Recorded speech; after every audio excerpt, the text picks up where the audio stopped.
The moment the waiter locked the door and left, an awkward, heavy silence filled the room. The elderly man wasted no time. He moved towards Chinwe with clear intent, his eyes roaming over her body. He was easily in his late 60s or early 70s, yet he behaved as though he had every right to touch her. Chinwe recoiled in disgust. "Don't touch me," she shouted. "Go and find someone your own age. I am too young for you. Aren't you ashamed? You are old enough to be my father, my grandfather even. Go back to your wife and leave me alone." The old man said nothing. He had visited Madame Vera's hotel many times before and had dealt with resistant girls. He simply pressed forward, determined to have his way. Chinwe pushed him back, her voice rising in panic. "I said, don't touch me. This honey is mine, and I decide who gets it. I will never give it to an old man like you. Leave my room now." But the man had paid a high price, $3,000 for the night, with nothing less than 1,000 per hour for Madame Vera's girls. This was an exclusive establishment for wealthy clients seeking young women, and he had no intention of leaving without what he came for. "Do you know how much I paid for you?" he groaned, his patience wearing thin. "Madame Vera promised me fresh, sweet company. Stop this strong-head nonsense and cooperate. I didn't bring you here. You came to work. So do the work you were brought for. Serve what I paid for, or there will be consequences." Chinwen's anger boiled over. "So I am now a commodity, like tomatoes in the market. The money wasn't given to me. Go and collect your refund from Madame Vera or sleep with her instead. I didn't take your money." The old man's face darkened. He stood up abruptly, dragged his briefcase closer and opened it. To Chinwe's horror, he pulled out a gun and pointed it at her directly. "I have ways of dealing with stubborn girls like you," he said coldly. "Lie down." Chinwe froze, staring at the weapon in terror. The man continued, his voice low and menacing. "I came prepared. I paid good money to enjoy myself tonight, and I will get what I paid for. Do you think this is a joke? Do you even know where you are? This is not your boyfriend's room or your father's house. When you followed Madame Vera to Benin Republic, didn't you know what kind of job you were coming to do? If no one has explained it to you yet, I will teach you tonight. And if anything happens to you, no one will hear about it. Your parents will never know. Madame Vera will simply dispose of your body. Now give me what I paid for." Chinwe stood paralyzed, her heart hammering as she stared at the gun in the old man's hand, desperately trying to decide what to do next. Chinwen's heart nearly stopped when the old man pointed the gun at her head. Fear surged through her body, making her shiver uncontrollably. Though she had always been brave, even as a child, she knew this was not a moment for reckless courage. Discretion was wiser. She understood the man was deadly serious and that Madame Vera would never punish a wealthy client for harming one of her girls. "He is ready to kill me if I refuse," she thought. "I must play this smart." "Please, sir, lower the gun," Chinwe said, her voice trembling convincingly. "I am so scared. I have never seen a gun before. I will give you what you want. You can have me as many times as you like. Just put the gun down." Her tone was softened into something seductive. She began moving in a deliberately alluring way, smiling invitingly. The old man's suspicion slowly melted. He lowered the gun and placed it on the sofa instead of returning it into his briefcase. Then he started undressing, eager to claim his prize. Chinwe continued her act, drawing him further away from the weapon while secretly planning her next move. Just a little more. Get him far away from the gun. "Be fast," the old man urged, smiling now. "Let's finish and sleep. I will give you extra money. I know Madame Vera does not pay you guess well. Make me happy tonight and you will benefit greatly." "You are right," Chinwe replied sweetly. "She's wicked and does not take care of us. Do you have a bank app? Send me something first. If you treat me well, I will treat you even better." The man eagerly pulled out his phone and opened his banking app.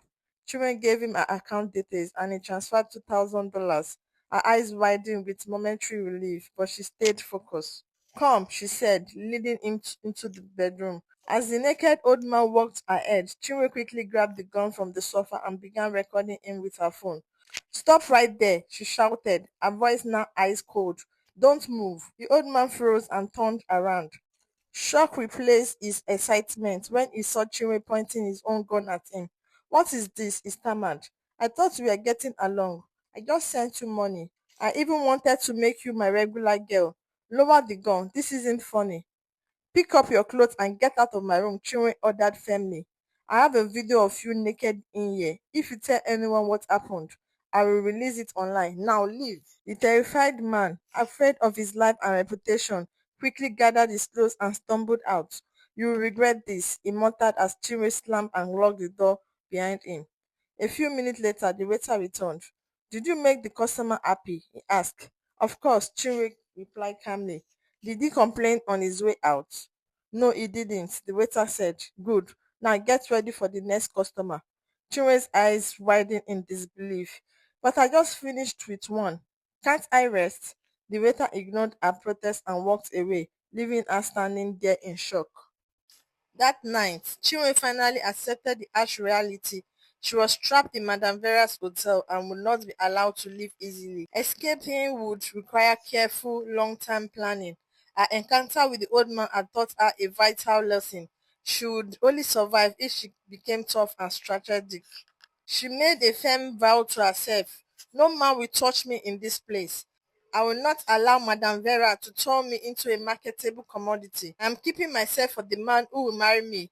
Any money I make here will be earned on my own terms, not by selling my body.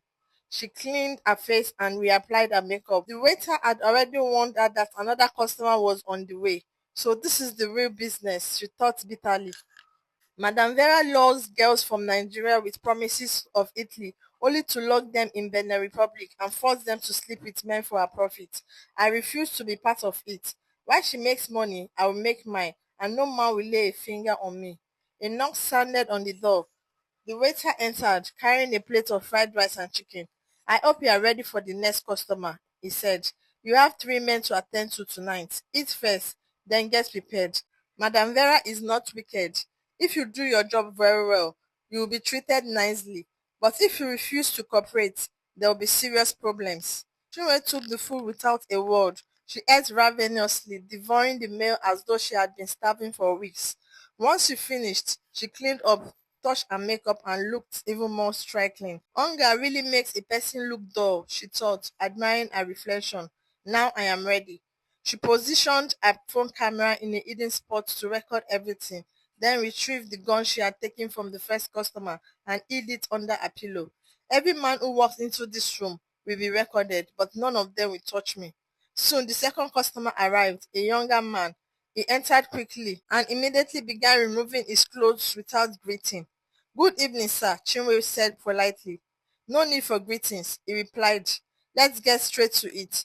Chinwe smiled calmly. I collect my own money before any service. Pay first. The man frowned. I already paid Madame Vera before coming in. Why are you asking for more? Because I am the one attending to you, not Madame Vera, Chinwe replied firmly. When the man raised his voice and threatened her, Chinwe calmly pulled out the gun and pointed it at him. The young man froze, eyes wide with fear. Bring your suitcase, she ordered. Trembling, he handed it over. Inside, Chinwe found $10,000 in cash. She took the money and ordered him to dress. As you leave, never come back to this hotel, she warned. My phone recorded you while you were undressing. If you tell anyone what happened here or that I took your money, I will post the video online for the world to see. The terrified man grabbed his clothes and briefcase, then fled the room as fast as he could. Chinwe felt a sense of triumph. So far, she had kept her vow. No man had touched her in Madame Vera's hotel. She was determined to protect herself until she found a way to escape. That same night, she had already cleverly handled 2 customers. Now she waited for the third and final one before she would be allowed to sleep. After the previous man left, Chinwe touched up her makeup once more and studied her reflection in the mirror. A beautiful young woman like me, and this man wants to turn me into a commodity for men, she thought. It can never happen. I will not sell my body. Let the next customer come. I am ready to protect my dignity. A knock sounded at the door. Chinwe quickly hid her phone camera in position and slipped the gun under her pillow. Come in, sir. You are welcome, she said warmly as a tall, imposing man entered. The man did not reply. His face was hard and angry, as if something had already upset him before he arrived. Without a word, he began stripping off his clothes. "You can hang your clothes in the wardrobe, sir," Chinwe suggested politely. "Don't drop them on the floor." He ignored her completely. He suddenly grabbed her by her hair. "Calm down, sir," she pleaded. "There's no need to be rough. I have what you want. Just take it easy and let's go to the bed." The man said nothing. He chased her silently around the room like a predator. Chinwe's heart pounded as she dodged him, realizing that not all customers in the hotel were ordinary. Some came with dangerous appetites. She soon grew tired from running. Breathing heavily, she sank on the floor. The man looped over like Goliath before a child. In one swift motion, he grabbed her, lifted her effortlessly as though she weighed nothing, and threw her onto the bed. As he moved aggressively toward her, clearly intending to take what he wanted by force, Chinwe reached under the pillow just as he was about to overpower her. She pulled out the gun, pressed it against his head, and pulled the trigger. Gunshots echoed sharply in the room. The tall man collapsed instantly on the floor and laid still.